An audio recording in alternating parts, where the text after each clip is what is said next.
San Diegans were on high alert all weekend. The government issued a warning there could be a major earthquake. That warning based off a report from the United States Geological Survey. And 10 News reporter Astrid Solorzano spoke with one geologist behind the doomsday findings. Astrid, she says the threat has passed for now.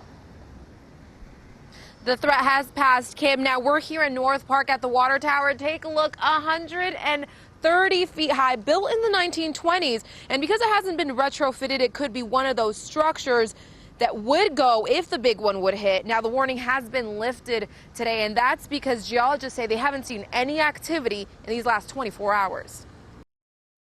When I was at the market last night here, when Dr. Pat Abbott was checking out of Keels last night, Henry said, "Oh my gosh, all day we've had people in here panicked, actually scared, buying supplies because an earthquake is coming." The cashier at Keels was talking about the warning from the government based on a U.S. Geological Survey. Those scientists warned the odds for a 7.0 magnitude earthquake near the San Andreas Fault have increased. That's because this week there was a swarm of more than 200 earthquakes near the San Andreas Fault in the area between El Centro and Palm Desert.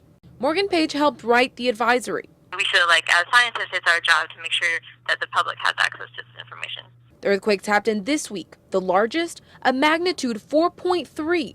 But Dr. Abbott says this warning. I would call their putting out that earthquake advisory naive. Why? Because the odds of the big one actually happening, there was a 0.5% increase in the odds of getting that earthquake. Less than 1% chance it's coming. And Dr. Abbott is against the advisory because it frightens a lot of people. It scares them. But Page says, I really think it would be unethical for us as scientists to withhold this information from the public.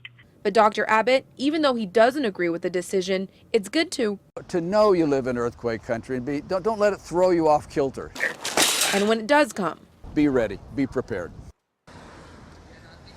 Now, earthquakes along the San Andreas Fault happen every 300 years, and that southern part of the fault hasn't ruptured, get this, since 1690. Reporting from North Park, Astrid Solorzano, 10 News. We keep waiting for the big one. Thank you, Astrid.